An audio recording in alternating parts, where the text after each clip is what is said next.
જામનગરમાં ઉનાળાની અસહ્ય ગરમી વચ્ચે મહાનગરપાલિકાએ પક્ષીઓ માટે સરાહનીય પહેલ હાથ ધરી છે.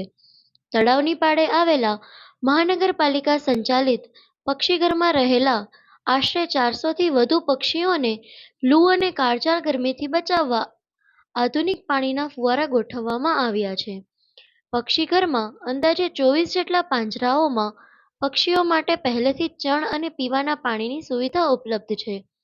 પરંતુ વધતા તાપમાનને ધ્યાનમાં રાખી હવે દરેક પાંજરામાં બે ફુવારા કાર્યરત કરાયા છે, જેથી પક્ષીઓને ઠંડક મળી રહે. મહાનગરપાલિકા દ્વારા ખાસ સમયપત્રક પણ નક્કી કરવામાં આવ્યું છે. બપોરે 11 વાગ્યાથી 1 વાગ્યા સુધી અને ત્યારબાદ 2:30 વાગ્યાથી સાંજે 4:30 વાગ્યા સુધી ફુવારા ચાલુ રાખવામાં આવે છે. આ પહેલને કારણે પક્ષીઓને ભારે રાહત મળી રહી છે. ત્યારે પક્ષી પ્રેમીઓ પણ મહાનગરપાલિકાના આ નિર્ણયને બિરદાવી રહ્યા છે. મારું નામ હિરેન સોલંકી છે. હું જામનગર મ્યુનિસિપલ કોર્પોરેશનમાં વર્ક આસિસ્ટન્ટ તરીકે ફરજ બજાવું છું.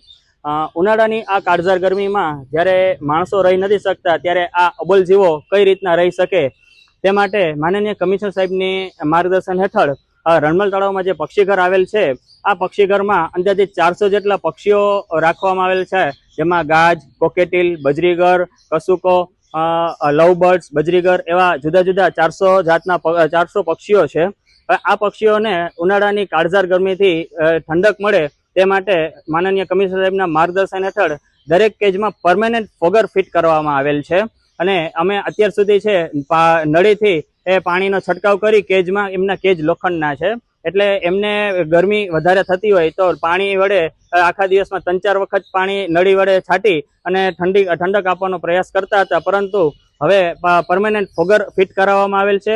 તેમજ તેમના ખોરાકમાં પણ નોંધપાત્ર સુધારો કરવામાં આવ્યો છે. જેમાં વાત કરીએ તો તરબૂચ છે, કેરી છે, દાડમ છે, આવા બધા જેમાં એમને ડિહાઇડ્રેશન ન થાય એ માટે સારા એવા એમને પાણી મળી રહે એવા ફ્રૂટ્સ પણ અમે એમને આપીએ છીએ અને એમને ડિહાઇડ્રેશનથી બચવા માટે પૂરા પ્રયાસો કરીએ છીએ.